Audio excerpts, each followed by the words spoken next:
Bonsoir, bien-aimés dans le Seigneur, que Dieu vous bénisse. Ce soir, en fait, je vais avoir un partage avec vous, un partage sur la vie de l'Église. J'avais commencé cet enseignement il y a quelques mois, donc aujourd'hui, je vous parlerai de l'Église. Je vous parlerai de l'Église. Le thème qu'on aura qu'on partage, ça sera sur une Église victorieuse et riche. Donc, avant de rentrer dans cet enseignement ou dans ce partage ou cette exhortation, j'aimerais que nous prions ensemble. Voilà. Seigneur Dieu Tout-Puissant, Père Céleste, nous te rendons grâce, nous te bénissons. Tes parents sont esprit et vie. Seigneur, merci pour ce temps que nous allons avoir, ce temps de partage de ta parole. Ta parole est une lumière dans nos sentiers. Ta parole est une vérité. Ta parole est celle qui nous éclaire, qui éclaire nos ténèbres. Seigneur, nous voulons te remettre cette étude. Nous voulons que tu disposes nos cœurs à recevoir ta parole. Que ton nom soit glorifié dans le nom de Jésus. Amen. Nous allons rentrer dans les Saintes Écritures. Ce que je veux vous dire déjà premièrement, c'est que la parole de Dieu est simple. La parole de Dieu, il faut la prendre simplement. Notre Dieu se révèle aux hommes simples. La Bible dit qu'il résiste aux orgueilleux et il fait grâce aux humbles. Parfois, nous voulons faire des grandes théories sur la richesse, la victoire de l'Église. Nous voulons faire des grandes théories sur la parole de Dieu. Rien ne pourra remplacer la parole de Dieu, même si nous pouvons écrire des grands bouquins, nous pouvons aussi donner des témoignages, mais rien ne remplacera la parole de Dieu. Voilà, donc nous allons, pour commencer, nous allons prendre en introduction, pour introduire ce texte, nous allons prendre Jacques, chapitre 1. Jacques, chapitre 1. Du verset 21 à 23. C'est pourquoi, rejetant toute souillure et tout excès de malice, recevez avec douceur la parole qui a été plantée en vous et qui peut sauver vos âmes. Mettez en pratique la parole et ne vous bornez pas à l'écouter, en vous trompant vous-même par des faux raisonnements. Car si quelqu'un écoute la parole et ne la met pas en pratique, il est semblable à un homme qui regarde dans un miroir son visage naturel et qui, après s'être regardé, s'en va et oublie aussitôt quel il était. Là, c'est Jacques qui écrit. Jacques dit de rejeter toute souillure, tout excès de malice. Ça, on le verra tout à l'heure quand on va développer la parole de Dieu. Il nous demande de recevoir la parole de Dieu avec douceur. La parole de Dieu, il faut la recevoir avec douceur. Cette parole qui a été plantée en nous, j'avais fait un enseignement sous le fondement des apôtres, sous le fondement des prophètes, sur la parole de Dieu authentique. Et on verra pourquoi, aujourd'hui, nous avons beaucoup de problèmes au sein de nos églises. Et cette parole est celle qui nous sauve. Cette parole est celle qui sauve nos âmes. Pourquoi? Parce que la Bible dit que vous connaîtrez la vérité et la vérité vous rendra libre. Mais qu'est-ce que Jacques dit dans le verset 22? Il dit, mettez en pratique la parole et ne vous bornez pas à l'écouter. Alors, cet enseignement, Jacques s'adresse ici aux chrétiens. Il ne s'adresse pas aux païens. Il faut savoir, je veux le rappeler encore ici, la Bible, la parole de Dieu a été écrite pour des païens, pour les chrétiens et non pour les païens. Donc, les textes que nous avons dans la Bible nous rappellent à l'ordre, nous rappellent ce que Dieu attend de nous. D'accord? Pourquoi? Parce que nous ne devons pas seulement l'écouter, la parole de Dieu. Nous ne devons pas nous borner à l'écouter, mais nous devons aussi la mettre en pratique. Et qu'est-ce qu'il est écrit ensuite? En vous trompant vous-même par des faux raisonnements. Il y a aussi, donc, on a deux problèmes dans nos églises. On a des personnes qui écoutent la parole de Dieu, mais qui ne la mettent pas en pratique, qui se bornent à l'écouter, mais ne la mettent pas en pratique. Nous avons aussi des personnes qui sont dans des faux raisonnements. Des faux raisonnements, c'est qu'on a des choses qui sont claires dans la parole de Dieu, mais nous voulons chercher des détours, nous voulons chercher à expliquer la parole de Dieu, ou nous voulons l'interpréter de notre façon pour servir nos intérêts. Ça, on reviendra là-dessus. Et car si quelqu'un écoute la parole et ne la met pas en pratique, il est semblable à un homme qui regarde dans un miroir son visage naturel. Ça, c'est un mystère du miroir. Le miroir, on a eu tous cette expérience où vous regardez votre visage dans un miroir et quand vous repartez après, vous ne pouvez pas vous souvenir exactement ce que vous avez regardé. C'est vraiment très complexe. Vous savez que vous avez regardé un miroir, mais il y a une mémoire, il y a quelque chose qui fait que vous ne vous souvenez pas. Vous ne vous souvenez vraiment pas. Et la Bible dit que celui qui écoute la parole de Dieu ne la met pas en pratique, il est comme cette personne qui regarde un miroir et qui ne se souvient plus. Voilà. Maintenant, après cette introduction, nous allons rentrer dans un cas précis. Nous avons constaté qu'au sein de nos églises, on a, pourquoi j'ai pris le thème, je dis bien, le thème c'est une église riche et victorieuse. Donc pourquoi je parle de la richesse? On a aujourd'hui au sein de nos églises un évangile de prospérité. Un évangile qui enseigne aux chrétiens d'être riches, d'amasser les biens de la terre, ainsi de suite. Je ne suis pas en train de dire que l'Église ne doit pas être riche. L'Église du Seigneur Jésus-Christ est riche. Mais je vais vous parler de quelle richesse? Je ne vous parlerai pas de la richesse spirituelle, je vous parlerai de la richesse matérielle. Parce que l'Église, elle est riche. Une Église doit avoir des moyens, une Église doit avoir des finances pour faire fonctionner les membres de sa communauté. Écoutez bien, parce que nous avons constaté qu'au sein de notre Église, on a des populations qui sont très riches, on a des populations qui sont pauvres. Donc, dans ces classes sociales, dont on a des personnes qui ne travaillent pas, on a donc des chômeurs, on a des personnes sans abri au sein de l'Église, on a des ouvriers, on a des employés, on a des cadres, on a des directeurs, on a des hommes d'affaires. Donc, vous voyez que dans cette église-là, on a toutes ces personnes-là. Et je vais vous dire une chose, que ce n'est pas normal. Ce n'est pas normal, vous allez me dire que oui, si le frère est pauvre, ce n'est pas de ma faute. Si le frère est sans abri, ce n'est pas de ma faute. Si moi j'ai une maison et que lui, il n'a pas un endroit où dormir, ce n'est pas de ma faute. Si je mange et que lui ne mange pas, ce n'est pas de ma faute. Donc, nous allons le voir au sein des Écritures, comprendre que est-ce que une église, qui est l'église du Seigneur Jésus-Christ, une véritable église, doit avoir ce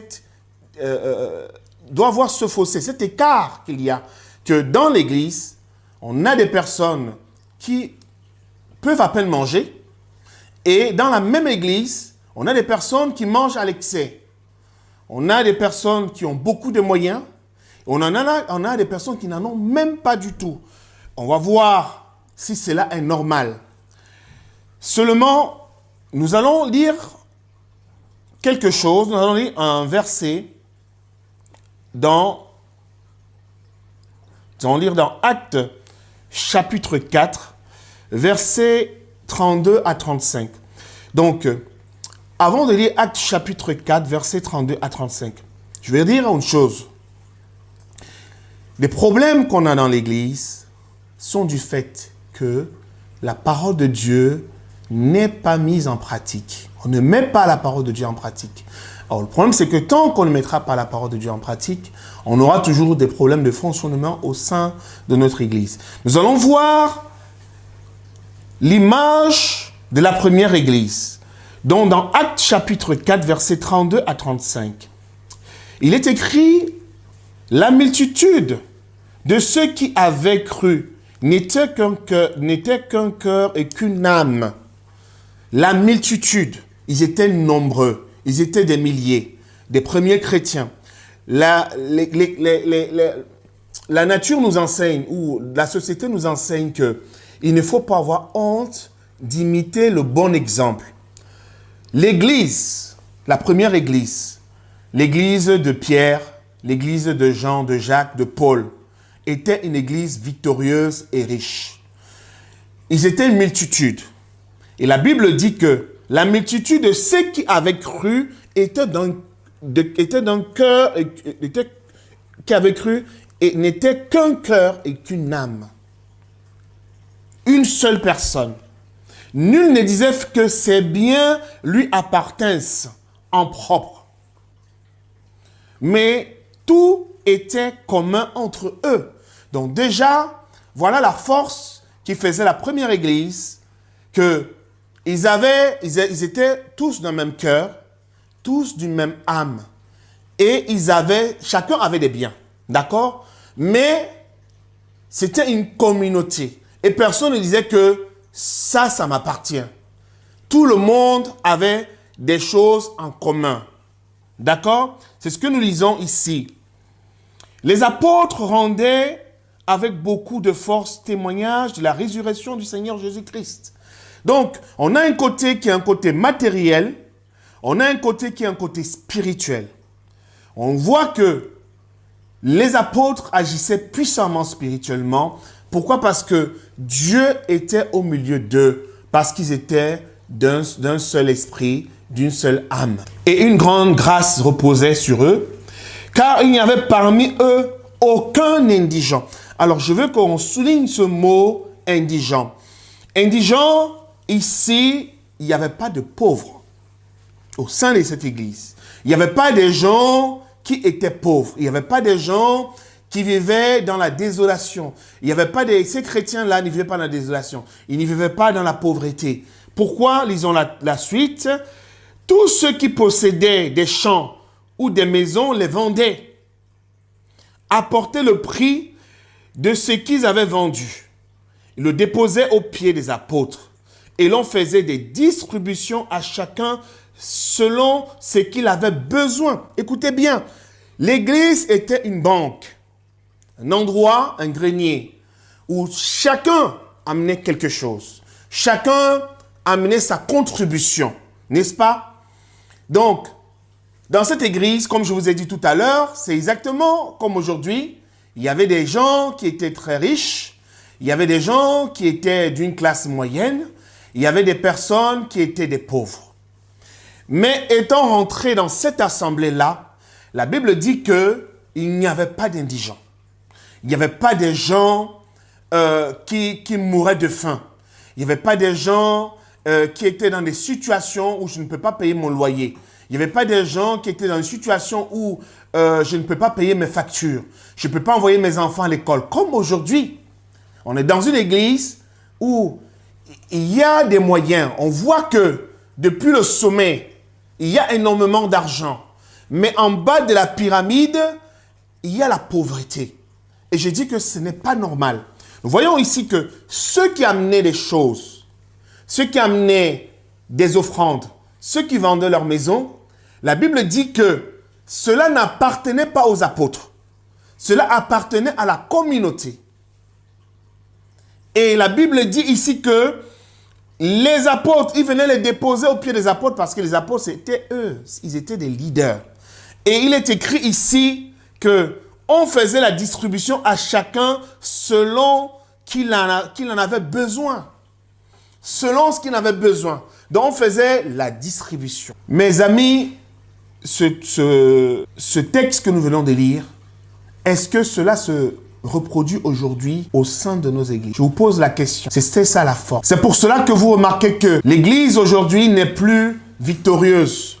L'église de Laodicée, elle n'est plus victorieuse. Pourquoi? Parce que des chrétiens ont beaucoup axé leur force, ils ont beaucoup axé leur énergie dans la prière et non dans l'entraide.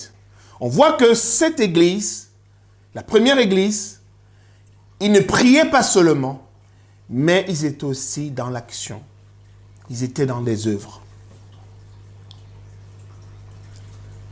On partageait des biens, on partageait le matériel selon les besoins de chacun. Lisons 1 Jean chapitre 3, verset 18. 1 Jean chapitre 3, verset 18.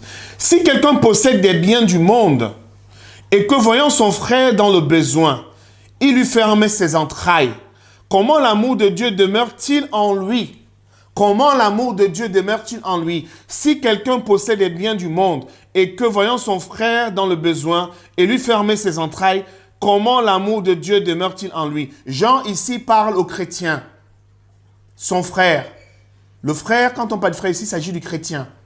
Ça ne veut pas dire que tu ne peux pas faire du bien à un païen. Ce n'est pas ça. Mais ici, c'est que Pierre, Jean par exemple, je m'excuse, Jean qui était axé, il était reconnu comme l'apôtre de l'amour, qui prêchait l'amour. Jean ici dit que si quelqu'un possède les biens du monde et que voyant son frère dans le besoin et lui ferme ses entrailles, comment l'amour de Dieu demeure-t-il en lui? Voyez mes frères, ce n'est pas des prières. Vous pouvez passer des nuits des prières, vous pouvez passer des jeûnes et prières, vous pouvez passer des retraites. Mais si au milieu de vous, il y a des indigents, Dieu ne demeure pas au milieu de vous. Dieu ne demeure pas au milieu de vous. Comment est-ce que dans une église, on voit des églises qui sont flambant neufs, qui ont on voit des églises qui ont des richesses, on voit des églises où quand vous rentrez, vous voyez juste l'estrade où le message est prêché. Vous voyez juste les chaises. Vous voyez comment le pasteur est vêtu. La maison du pasteur. La voiture du pasteur. Et dans la même église, il y a des indigents. Dans la même église, il y a des pauvres. Je vous dis que cela n'est pas possible. Ce n'est pas normal. Comment l'amour de Dieu demeure-t-il en lui? Jean pose une question ici. Il pose une question que si tu es riche, si tu as des moyens, si tu es un homme que Dieu t'a béni financièrement, et qu'à côté de toi, tu as un frère ou une sœur qui est dans le besoin, et que tu lui fermes les entrailles, comment l'amour de Dieu demeure-t-il en toi? Tu peux prêcher comme tu veux. Tu peux prophétiser comme tu veux. Mais l'amour de Dieu ne demeure pas en toi. C'est ce que dit la parole de Dieu. Il dit, petits enfants, n'aimons pas en parole et avec la langue, mais en action avec vérité. Petits enfants, n'aimons pas qu'en parole. Un frère vient te voir. Mon frère, j'ai un souci. Mon frère, j'ai un problème. Il est écrit quelque part dans le proverbe. Je crois que ce proverbe chapitre 3, il dit que si ton prochain te soumet un problème et que tu peux l'aider, ne lui dis pas reviens demain. Si tu peux le faire, fais-le.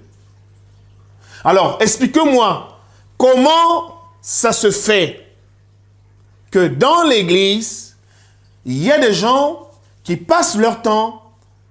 Viens ma soeur, je vais prier pour toi. Je vais prier pour que Dieu te délivre de ton problème.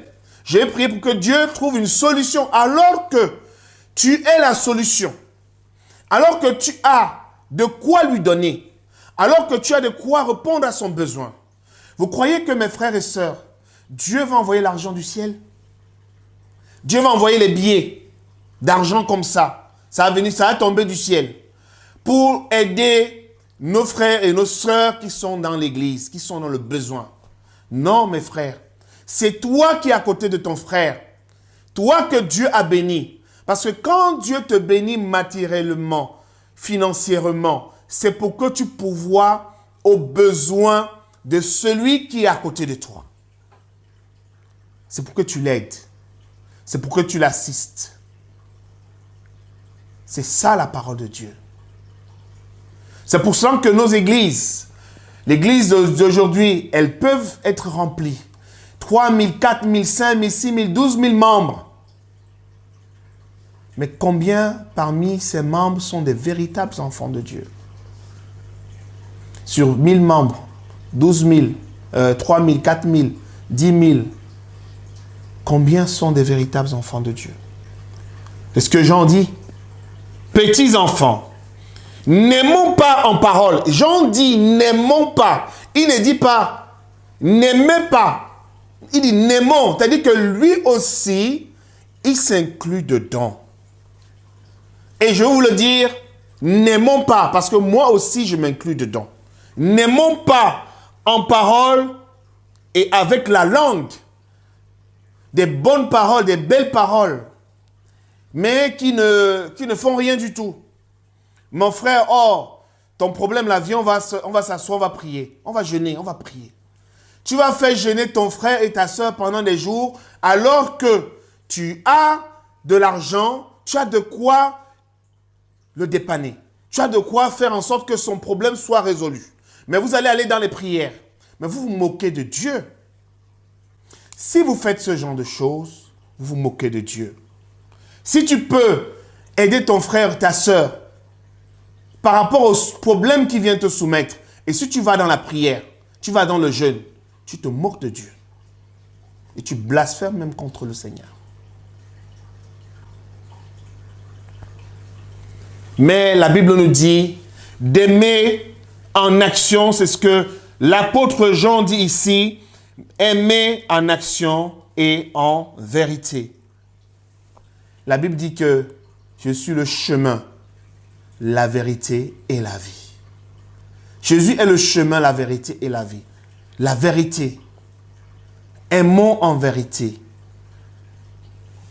Nous comprenons donc, dans le texte que nous venons de lire, nous comprenons que la première église vivait des offrandes et des dons. Cette église-là vivait des offrandes et des dons. Et donc, dans l'église, on a une catégorie de personnes dans l'église. On a ce qu'on appelle des avares. On a ce qu'on appelle des paresseux. Il y a des avares et des paresseux. Vous allez me dire, quand j'ai dit tout à l'heure que, quand on a dit dans Actes, tout à l'heure, Actes chapitre 4, on a dit que personne disait que mais ces biens l'appartenaient. Des gens avaient des choses en commun. Maintenant, il y a des gens qui vont dire que, oui, je ne veux pas encourager la paresse. Il y a des gens qui sont là, moi je ne veux pas faire des efforts, alors qu'il y a une soeur ou un frère qui est là, qui croise les bras, qui ne fait rien. Parce qu'il faut que le travail que moi j'ai réalisé, qui vienne profiter dedans. Nous allons lire la parole de Dieu. Vous verrez que Dieu est juste. Dieu est très juste. Et Dieu n'encourage pas l'avarice. Dans l'église, on a les avares. Et dans l'église, on a ce qu'on appelle des paresseux. Dieu n'aime pas les avares et Dieu n'aime pas les paresseux. Je vais vous parler du principe de la manne. Parfois, on a dans l'église une mauvaise gestion des finances, une mauvaise gestion de la répartition des offrandes. Ce qui se passe, c'est que, on a vu dans cette première église, les gens, ils amenaient les dons.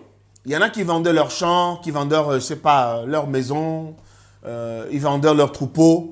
Ils amenaient dans l'église pour qu'il y ait des choses. Ne vous dites pas que quand ces personnes vendaient, ils n'avaient rien après derrière. Le Seigneur les bénissait. Tu ne peux pas donner quelque chose à l'église. Tu ne peux pas donner quelque chose pour le fonctionnement de la communauté et que Dieu te laisse comme ça. Ces personnes étaient bénies. Nous allons le voir, peut-être pas aujourd'hui, mais nous le verrons certainement dans les prochaines études. On a le principe de la manne, la répartition des richesses, la répartition, chacun prenait en fonction de son besoin. On va lire dans 2 Corinthiens chapitre 8, du verset 1 à 15. Nous vous faisons connaître, frères, la grâce de Dieu qui s'est manifesté dans les églises de la Macédoine.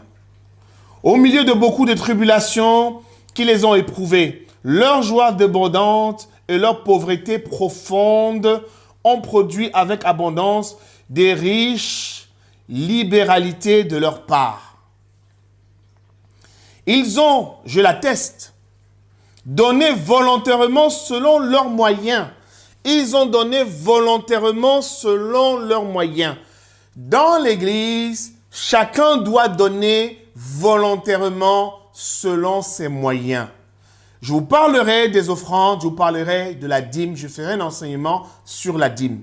Je montrerai que quand une personne donne quelque chose avec contrainte, cette personne n'est pas bénie. Même si c'est la dîme que tu donnes, tu n'es pas béni. Parce que tu donnes avec contrainte. Il est écrit, ils ont, je l'atteste, c'est Paul qui le dit, donné volontairement selon leurs moyens et même au-delà de leurs moyens. Il y a des gens qui donnent selon les moyens, même au-delà. C'est-à-dire qu'ils vont faire des efforts, pas qu'ils vont s'endetter. Et on a un problème. C'est strictement interdit. Tu ne peux pas aller faire un prêt à la banque. Tu ne peux pas aller t'endetter pour venir donner à l'église. C'est interdit. Tu ne peux pas t'endetter auprès d'un tiers pour venir donner à l'église. Le Seigneur interdit les dettes. Le Seigneur est contre les dettes. Donc tu ne peux pas aller t'endetter pour donner. Ici, quand on dit qu'ils ont donné au-delà de leurs moyens, c'est-à-dire que c'est les personnes qui ont fait des efforts. C'est-à-dire qu'au moment, jusqu'à se priver même, pour donner. Ils ont, je l'atteste, donné volontairement selon leurs moyens et même au-delà de leurs moyens. Nous demandons avec de grandes instances la grâce de prendre part à l'assistance destiné aux saints. L'assistance destiné aux saints, cet argent, ces dons qu'il donnait, c'était pour les saints, pas pour les apôtres seulement, mais pour les saints. Un saint, c'est celui qui est passé dans les eaux du baptême. C'est celui qui est baptisé du Saint-Esprit. C'est celui qui est un enfant de Dieu. C'est un chrétien, tu es un saint. C'est ça le saint. Pour la communauté, pour toute l'église. Pourquoi? Parce qu'en ce temps-là, l'église était unie. Ils étaient tous ensemble. Ils étaient d'un même cœur et d'une même âme. Pas comme l'église aujourd'hui, où on a des avares, on a des gens qui cherchent que leurs intérêts. Ils ont dit, demandant avec de grandes instances, avec de grandes instances la grâce de prendre part à l'assistance destinée aux saints. Et non seulement, ils ont contribué, comme nous l'espérions, mais ils se sont d'abord donnés eux-mêmes au Seigneur. Puis à nous, par la volonté de Dieu. C'est-à-dire qu'ils sont d'abord dans l'œuvre. Ils vont s'exercer dans l'œuvre. Ils vont donner leur vie. Ils vont se donner en sacrifice. Ils vont donner en plus de ça leur bien. Heureux l'homme qui exerce un ministère. Heureux l'homme qui sert dans l'église. Ou la femme qui sert dans l'église. Et en plus de ça, qui investit par des moyens financiers. Ou des dons. Ce n'est pas la prière qui remplit les caisses de l'église. Mais ce sont des dons. C'est ça, ici. Qu'est-ce qui est écrit dans le verset 6? Nous avons donc engagé Tite à achever chez vous cette œuvre de bienfaisance. C'est une œuvre de bienfaisance. Comme il avait commencé. De même que vous excellez en toutes choses, en foi, en parole, en connaissance, en zèle, à tout égard, et dans votre amour pour nous, faites en sorte d'exceller aussi dans cette œuvre de bienfaisance. Vous voyez, Paul ici dit que il y a des gens, quand ils prient beaucoup avec la foi. Ils sont dans la foi, ils sont dans les paroles de connaissance, ils sont dans le zèle. Mais quand il faut maintenant qu'ils mettent la main dans la poche pour faire avancer l'œuvre de Dieu, on ne le voit pas. Quand il faut qu'ils mettent la main dans la poche pour soutenir une sœur dans l'église ou un frère dans l'église, on ne les voit pas. Mais ils sont zélés pour la prière. Ils sont zélés pour le jeûne. Ils sont zélés pour des choses très spirituelles. Mais quand il s'agit des finances, on ne les voit pas. Regardez ce que Paul dit. Il dit que oui, de même que vous excellez en toutes choses, en foi, en parole, en connaissance, en zèle à tout égard, et dans votre amour pour nous, faites en sorte d'exceller aussi dans cette œuvre. Paul parle ici à ses enfants spirituels. Ils vont avoir de la visite. Il veut quand même présenter, il veut montrer que les enfants qu'il a formés, les chrétiens qu'il a instruits dans la parole de Dieu, qu'ils ne lui fassent pas honte de ce côté-là. Il y a des chrétiens qui font honte. Ils excellent dans certaines choses, mais dans d'autres, non. Vous devez exceller dans toutes choses. Cette œuvre de bienfaisance. Soutenir des ministères des hommes de Dieu, soutenir l'Église avec des finances, avec des dons. Ça peut être des objets, ça peut être matériel, ça peut être de l'argent, ça peut être plein de choses pour contribuer au développement de l'Église. Qu'est-ce qu'il dit, Paul? Je ne dis pas cela pour donner un ordre. Il dit bien. Je ne dis pas cela pour donner un ordre, mais pour éprouver par le zèle des autres la sincérité de votre charité. C'est-à-dire que la sincérité de votre amour. Il y a des gens, on l'a lu tout à l'heure dans Jean, que Jean dit que n'aimez pas seulement par parole. Regardez, ce sont les apôtres. Ils ont des ministères reconnus. Leur ministère leur a été communiqué par le Seigneur Jésus-Christ. Regardez qu'ils ont le même enseignement. Ils ont les mêmes pratiques. Jean a dit quoi? N'aimez pas seulement en parole, mais en acte. Vous voyez un peu? Et Paul vient dire la même chose. Il dit que je ne dis pas cela pour vous donner un ordre, mais aussi pour éprouver par le zèle des autres la sincérité de votre charité. La sincérité de votre charité. Où est votre amour au sein des églises? Où est ton amour au sein, à côté de ton frère, à côté de ta sœur? Il y a des gens qui disent, oh mon frère, je t'aime. Oh, je t'aime tellement. Oh, je t'aime ma sœur, je t'aime mon frère. Quand tu lui poses un problème, oh ma sœur, comme tu vois là, je ne peux pas. Alors qu'il peut. Une telle église n'est pas une église victorieuse, n'est pas une église riche, c'est une église pauvre. Car, verset 9, car vous connaissez la grâce de notre Seigneur Jésus-Christ, qui pour vous s'est fait pauvre. Jésus s'est fait pauvre, des riches qu'il était, afin que par sa pauvreté, vous fussiez enrichis. Vous voyez un peu ici.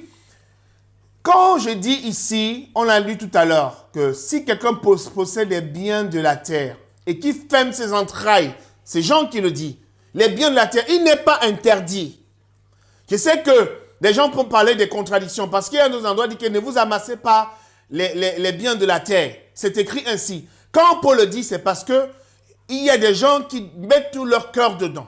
Il y a des gens qui mettent toute leur vie dedans. C'est-à-dire qu'ils sont là.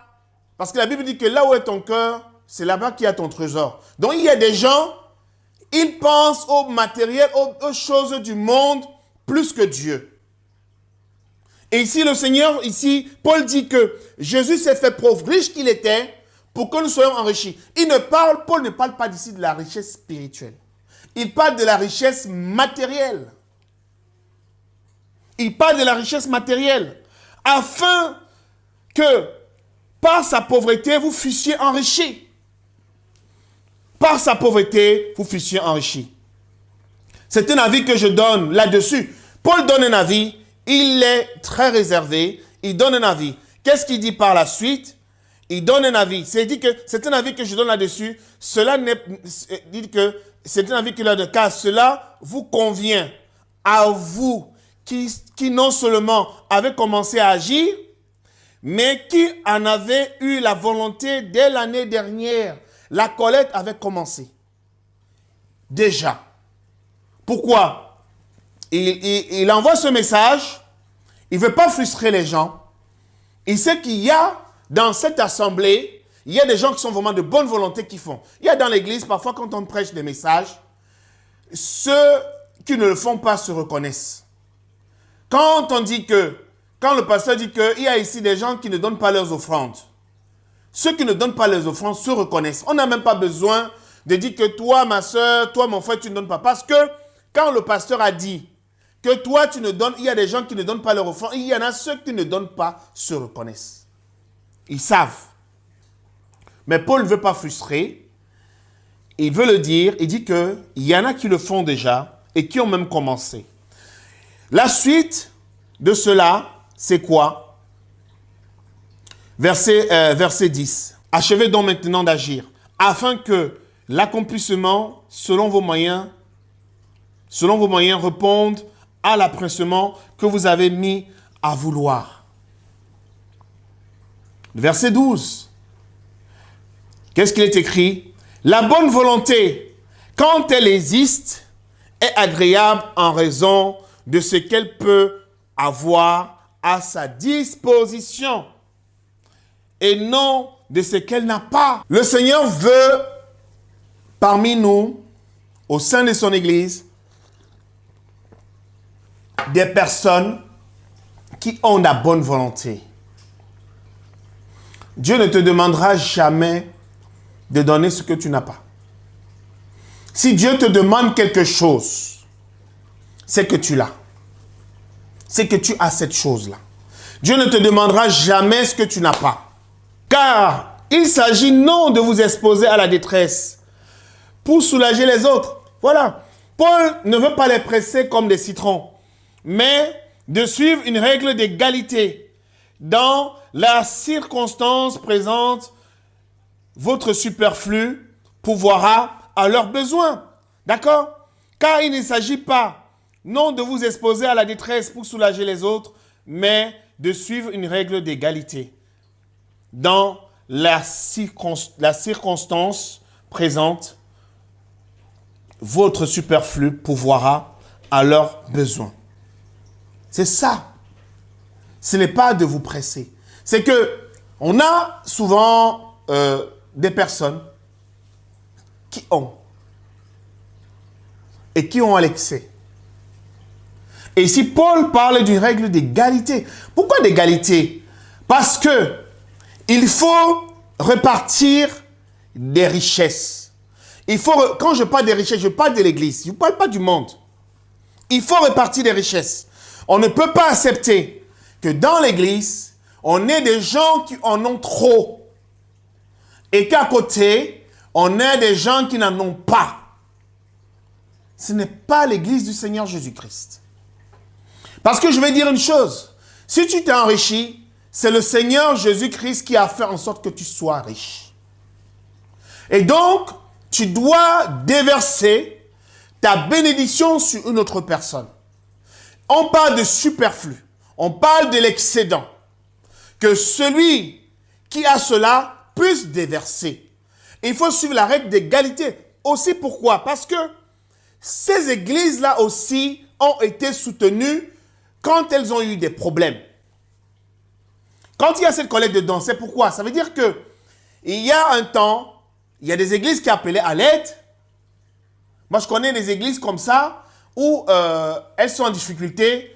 Il n'y a pas suffisamment de dons qui rentrent. Il n'y a pas suffisamment des offrandes qui rentrent. Et le pasteur qui est consacré au ministère a des problèmes pour payer ses factures. Qu'est-ce qui se passe?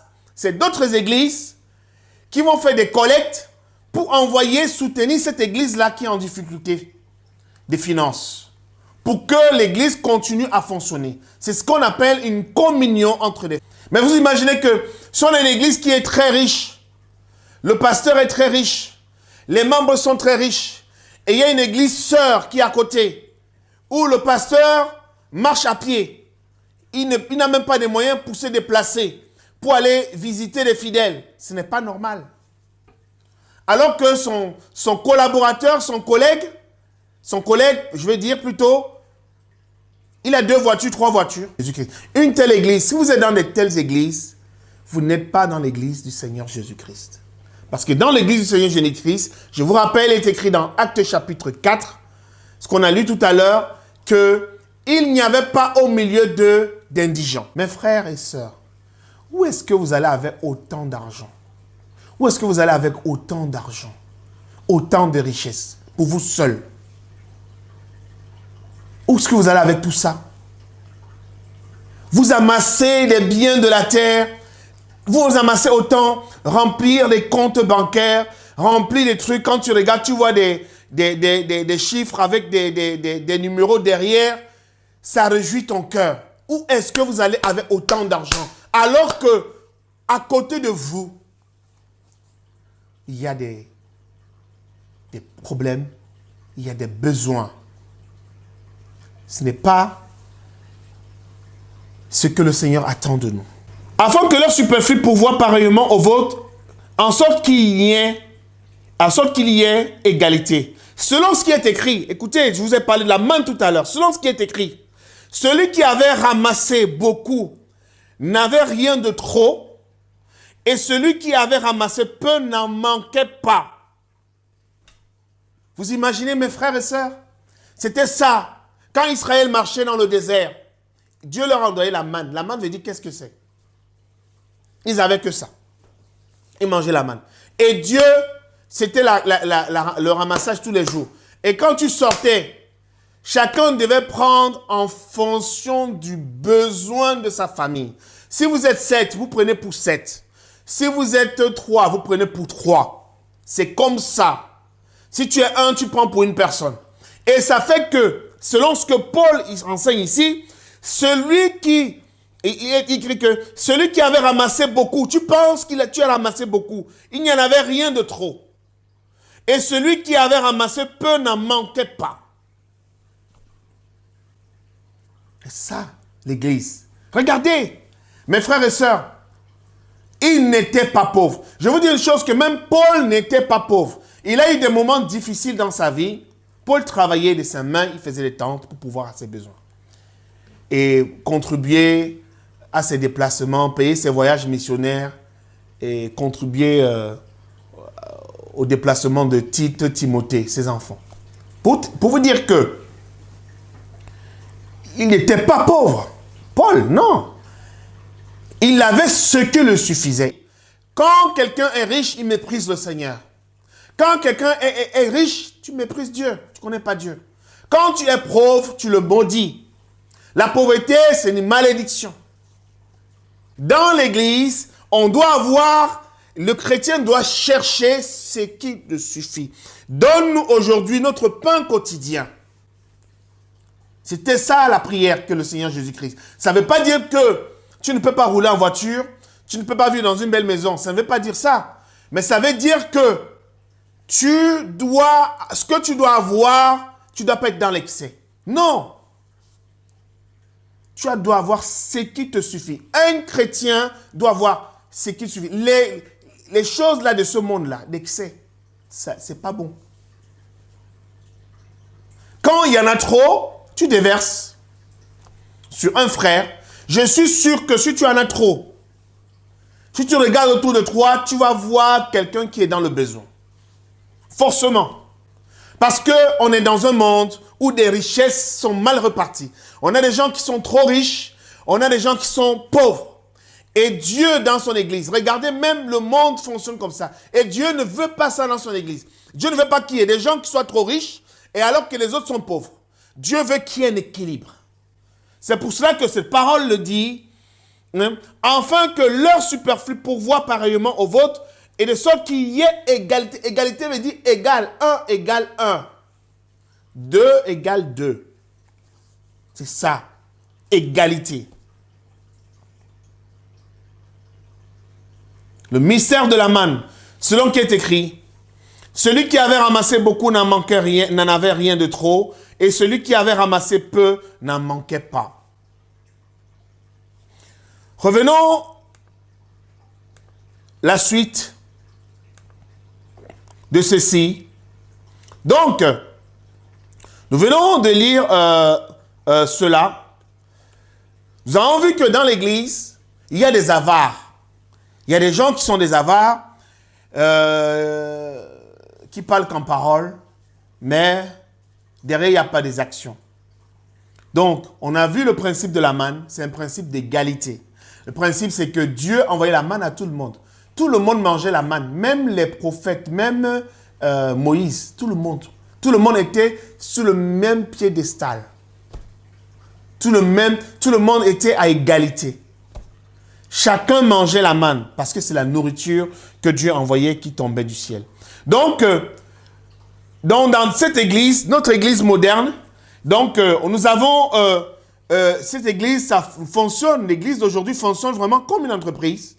Et quand une église fonctionne comme une entreprise moderne, comme dans le principe mondain, on est dans un aspect de profit. On est dans un aspect, on cherche à beaucoup gagner et à faire des bénéfices. On gagne beaucoup, on fait des bénéfices et on dépense moins. Et on fait cela, on fait quoi? Sur la misère des gens. Donc, dans la catégorie des personnes les plus riches, on a des pasteurs. Quand vous ne pouvez pas me contredire là-dessus. Vous rentrez dans une église qui est riche. Comme on a dans la région parisienne, on a des églises qui sont riches, qui sont des grandes églises comme ICC, Charisma, ainsi de suite. Il y en a plein d'autres.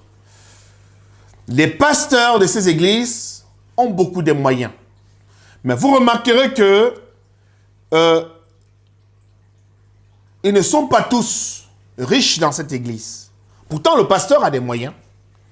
Dans la richesse, le pasteur, dans la pyramide, le pasteur, les cadres de l'église, dans les cadres de l'église, on a les pasteurs adjoints, des proches collaborateurs, des anciens, ceux qui sont vraiment dans les différents services. Et il faut savoir une chose, c'est un principe de l'entreprise. C'est-à-dire que celui qui est à la tête, il prend à côté de lui des personnes importantes. C'est-à-dire que si le pasteur a des moyens, celui qui est à côté de lui a des moyens. Il ne peut pas prendre un pauvre à côté de lui. Il prend quelqu'un qui est riche, quelqu'un qui a des moyens. Et au fur et à mesure qu'on va descendre la pyramide, tout au bas de la pyramide, on se rend compte que c'est des pauvres. Pourtant, c'est eux qui soutiennent c'est eux qui soutiennent l'église. Et ce qui n'est pas normal. Et il y a une chose que je veux vous dire aujourd'hui. Ce n'est pas normal. Il y a des gens vraiment qui contribuent beaucoup financièrement parce qu'aujourd'hui,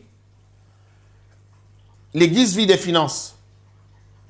Quand les gens demandent des dons, c'est l'argent. Vous amenez le matériel, les choses matérielles, ce n'est pas... Il y a des pasteurs qui n'aiment pas trop ça ou qui n'aiment pas du tout. Donc les gens, ils aiment l'argent. Donc, ils aiment bien toucher à de l'argent.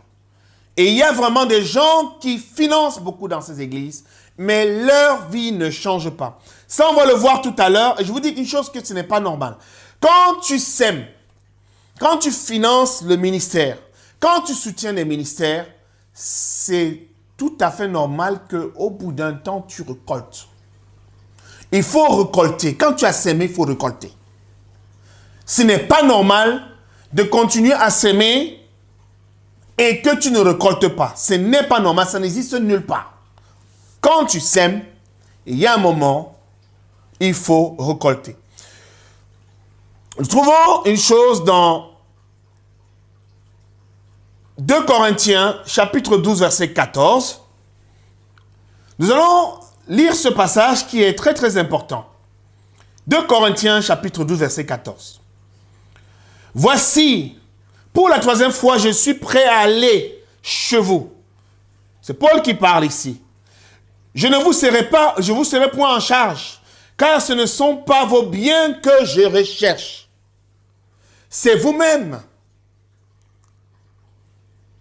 Ce n'est pas en effet aux enfants à amasser pour leurs parents, mais aux parents pour leurs enfants. Vous avez compris ce que je viens de lire? Ce n'est pas en effet aux enfants à amasser pour leurs parents, mais aux parents pour leurs enfants. Alors, dites-moi un peu, mes chers amis, vous êtes dans une église comme les deux que je viens de citer là pour la région parisienne, qui sont dans la région parisienne. Des pasteurs, ce sont des gens instruits. Ils ont fait des études, ils gagnent beaucoup d'argent, ils ont des entreprises, c'est normal. On ne va pas leur en vouloir pour ça, ils ont fait des études. C'est la sueur de leur front, c'est leur travail. Mais ils ne vivent pas que. Ils vivent aussi des offrandes qui rentrent dans l'église. Et ceux qui donnent les églises, ces offrandes, il y a parmi ceux qui donnent ces offrandes, il y a des gens qui sont pauvres, qui n'ont pas de moyens. Est-ce que vous trouvez normal que ces pasteurs-là soient de plus en plus riches et leurs membres soient de plus en plus pauvres? Ce n'est pas normal. Ces pasteurs sont considérés comme des fils, comme des pères spirituels. Or, ce que Paul vient de dire ici, il va aller chez les Corinthiens. Mais ceux-là ne veulent pas le recevoir. Quand je lis par cela, je comprends. Je ne suis pas allé en profondeur. On fera des études dessus de manière plus approfondie. Mais quand on lit cet endroit, on a l'impression qu'ils ne veulent pas le recevoir, croyant que, en rentrant quand Paul va sortir de là, il va se remplir les poches. Il dit que, voici pour la 3e fois, je suis prêt à aller chez vous. Et je ne vous serai point en charge. Je ne vous serai point en charge. Ce ne sont pas vos biens que je cherche. Un serviteur de Dieu. J'ai déjà enseigné là-dessus, je reviendrai encore dessus. J'ai fait l'enseignement sur le ministère du faux prophète et l'onction royale.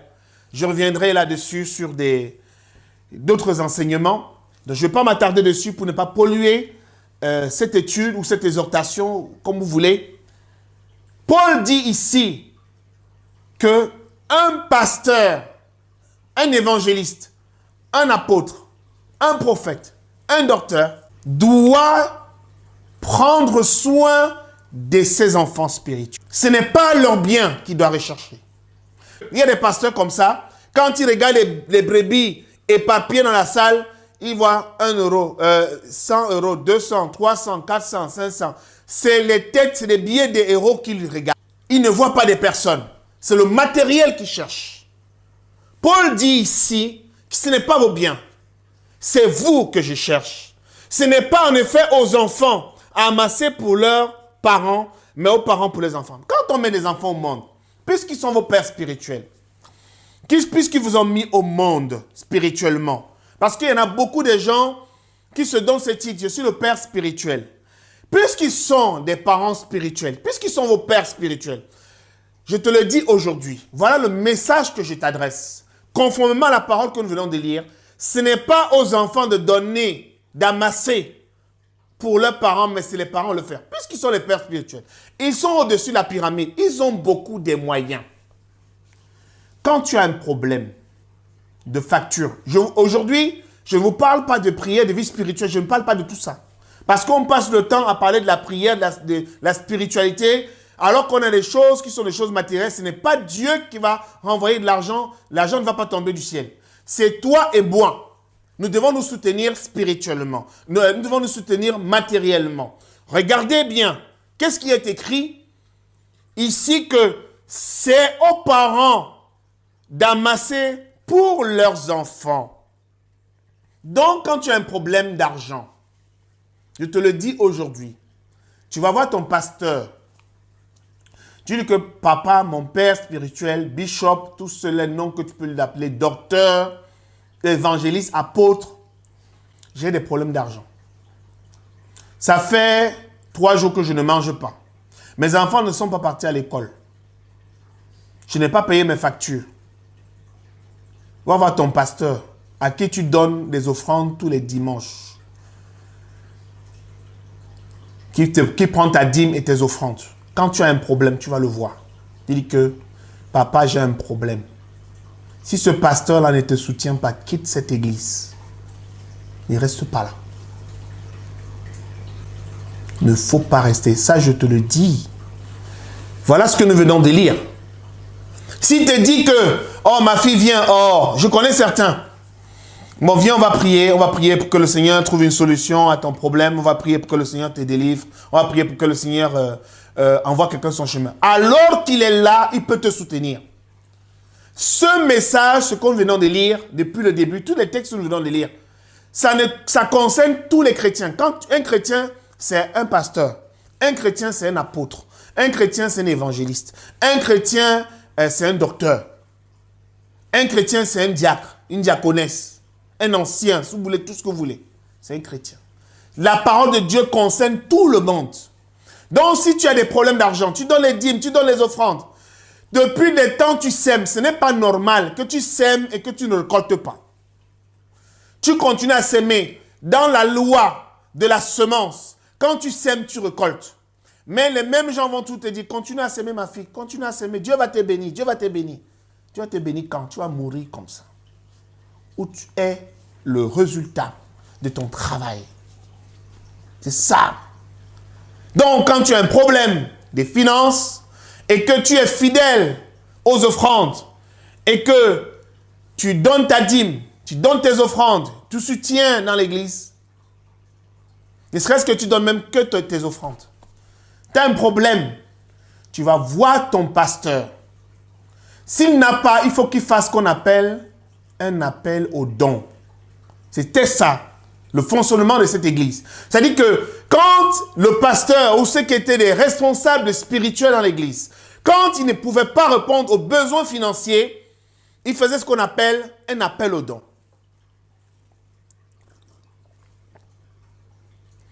Ils font ce qu'on appelle un appel au don.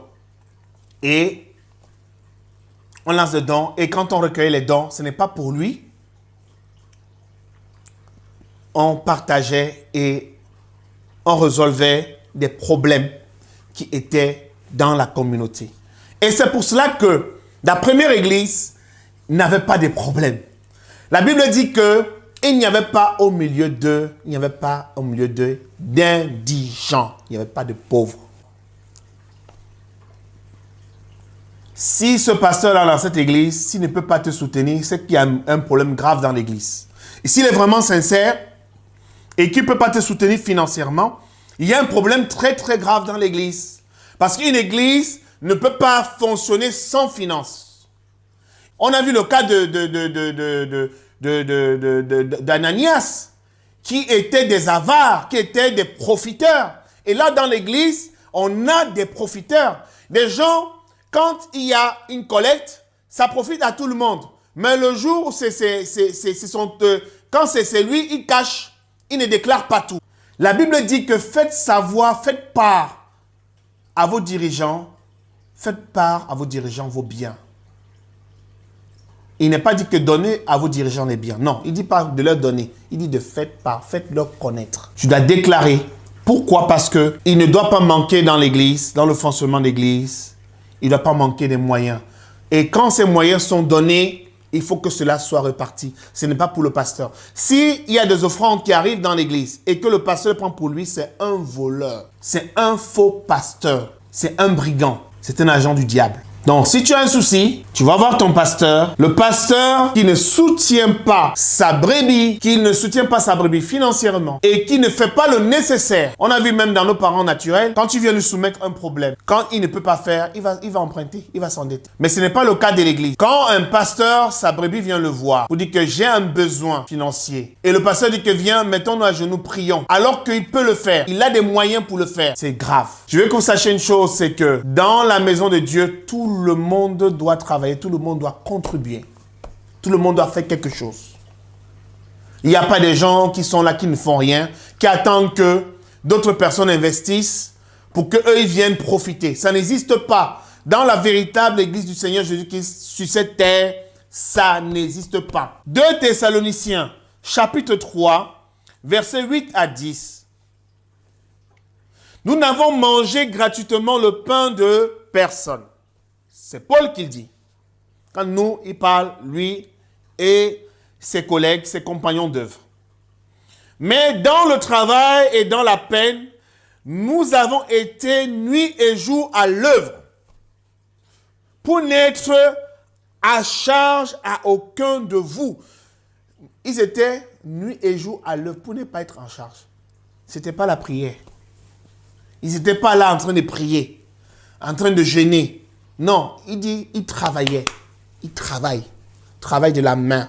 Paul fabriquait les tentes. Et il fabriquait les tentes, il les vendait. C'est merveilleux. Paul, parmi les apôtres, c'est un de mes modèles. Il est un apôtre vraiment excellent. Il travaillait et il exerçait le ministère et il contribuait au ministère. C'est comme ça que doit être un véritable serviteur de Dieu. Maintenant, on n'a pas tous le même appel. Il y a qui sont pasteurs en plein temps. Il y en a qui sont pasteurs en mi-temps. Il y en a qui font des affaires, qui sont dans l'œuvre de Dieu. Donc, chacun a son appel.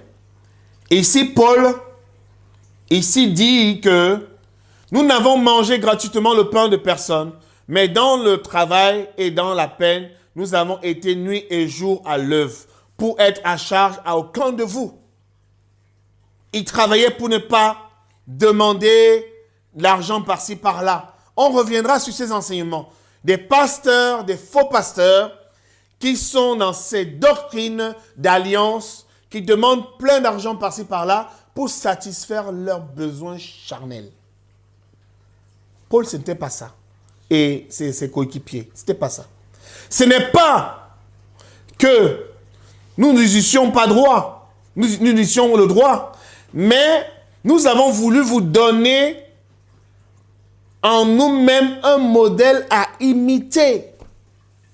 Paul dit que on aurait pu ne pas travailler. Vous savez, parmi les apôtres, Pierre ne travaillait pas. Pierre était pris en charge par l'Église entièrement. Pierre, Jacques, tous ceux-là, Jean, ils étaient pris en charge. Les 3 colonnes de l'Église, ils étaient pris en charge. Paul faisait partie des apôtres. Il était tout le temps en mission. Et comme il était souvent rejeté à cause de sa doctrine, donc il a fallu qu'il s'adapte, qu'il travaille pour soutenir le ministère que Dieu lui a donné. Ce n'était pas la prière, mais c'était avec l'argent. Donc, il dit que ce n'est pas parce qu'il n'avait pas le droit, il aurait pu, parce qu'il a fondé beaucoup d'églises. Il aurait pu rester dans une de ces églises, rester là, et qu'on l'entretienne. Mais il n'a pas fait ça, parce que ce n'était pas son appel. Son appel, il était un évangéliste, il était un apôtre, il était un docteur. C'était d'aller partout dans le monde et prêcher la bonne nouvelle. Il dit qu'il a été même dans les endroits où le nom de Jésus-Christ n'a pas été nommé. C'est une gloire. Donc, il s'est déplacé. Il dit bien, verset 10, « Car lorsque nous étions chez vous,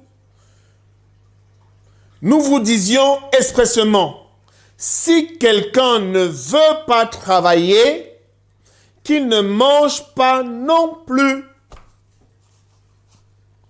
Si quelqu'un ne veut pas travailler, qu'il ne mange pas.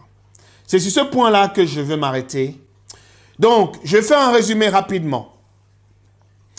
La première église, l'église de Pierre, de Jean, de Jacques, de Paul, était une église où il n'y avait pas d'indigents.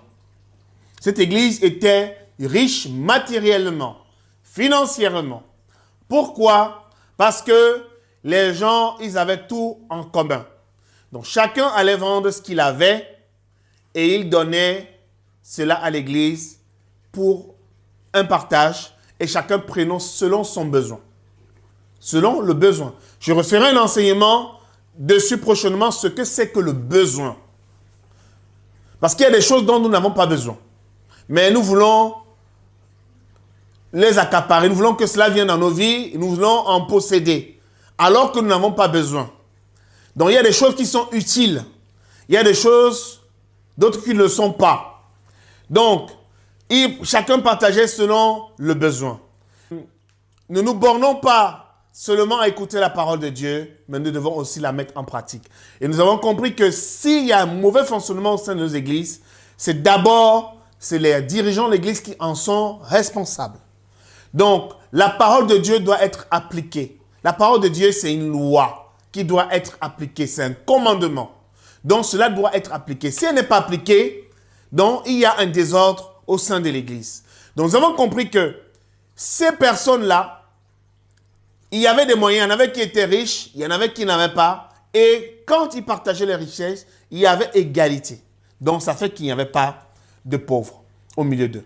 Nous avons aussi compris, parmi tout cela, nous avons compris aussi que dans l'église, il y avait des avares. Il y avait des gens qui étaient avares. On a le cas d'Ananias et Saphira. On n'a pas lu le texte. Quand vous lisez à partir de Acte 5, on parle d'Ananias et Saphira qui ont vendu leurs champs et qui ont gardé une partie de l'argent. Et ils ont été frappés et ils sont morts. Donc, vous pouvez lire ça à partir de Acte chapitre 5. Et on a compris que parmi ces avares, on avait des pasteurs aussi. D'ailleurs, beaucoup qui étaient des pasteurs, qui étaient dans des églises riches, qui avaient des moyens, mais qui avaient à côté d'eux des membres qui souffraient financièrement, qui ne pouvaient pas payer leurs factures, mais qui préféraient faire des prières, faire des jeûnes, des nuits de prière, je ne sais pas quoi, pour avoir des délivrances, je ne sais pas quoi, pour remplir le compte bancaire, pour avoir une meilleure situation financière. Alors que juste à côté de toi, tu as un frère qui est bien aisé, qui peut te soutenir, mais il ne te soutient pas. Alors que la Bible dit, comme nous l'avons lu tout à l'heure, que si quelqu'un possède tous les biens de la terre, ou possède les biens du monde, et ferme ses entrailles à son frère, ne le soutient pas, l'amour de Dieu demeure-t-il en lui? Non. L'amour de Dieu ne demeure pas en lui. Nous avons aussi compris que cette église fonctionnait beaucoup par dons. Il y a des églises qui font aujourd'hui des appels de dons. On le voit sur les sites internet où des pasteurs font des appels de dons. Si vous voulez soutenir, faites un don, ainsi de suite. Il y a des églises qui font encore ce genre de choses. Mais ce qui est dommage, c'est que cet argent est mal utilisé. Cet argent est beaucoup... Certains de ces pasteurs utilisaient cet argent pour améliorer leur niveau de vie, augmenter leur train de vie, s'offrir des voitures de luxe, des avions, des voyages de luxe, des maisons de luxe, des choses de luxe. Ça, ce sont des choses, c'est inadmissible. Ce n'est pas bien. Voilà. Donc, on a compris aussi que dans l'église, il y avait des paresseux. Ce n'est pas parce que tu dois soutenir que quelque part, il faut qu'il y ait des gens qui profitent de toi. Voilà. Donc, le Seigneur n'encourage pas des paresseux. La paresse n'a pas sa place dans l'église. La Bible dit que Paul a montré un exemple. Si quelqu'un ne veut pas travailler, qu'il ne mange pas. Sur ce point, je vais m'arrêter là et je bénis le Seigneur pour ce temps qu'on a passé de partage. J'espère que cela vous a édifié. Il n'y a pas besoin de sortir des grands enseignements, des grandes théories. La parole de Dieu est simple, il faut la prendre comme ça. Ce que nous avons lu est simple, c'est clair. Une église, pour qu'elle soit riche et victorieuse, j'ai mis la richesse en avance. On parlera ensuite d'une église victorieuse, une prochaine fois si le Seigneur le permet. Pour qu'une église soit riche, il faut qu'il y ait un partage des richesses. Que le Seigneur bénisse sa parole. Je vais prier. Seigneur, Dieu Tout-Puissant, je te rends grâce, je te loue, je te bénis. Merci pour ce partage que nous avons eu. Seigneur, je vais te remettre le cœur des personnes qui l'ont suivi. Seigneur, je te prie vraiment que cette semence puisse grandir en eux. Que ton nom soit glorifié, que ton nom soit béni une fois de plus. Au nom de Jésus, Seigneur, je veux m'opposer, Seigneur, à tout esprit, Seigneur, qui s'oppose à ta parole, qui n'accepte pas la vérité. Seigneur, c'est ta vérité qui nous affranchit, c'est ta parole qui nous éclaire. Que ton nom soit glorifié dans le nom de Jésus, Seigneur. Amen.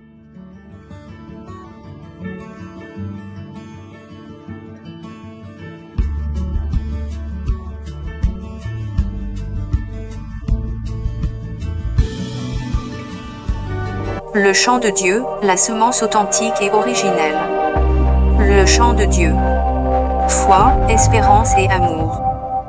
Suivez nos études en direct sur Facebook, Le Chant de Dieu TV. Sur notre chaîne YouTube, Le Chant de Dieu.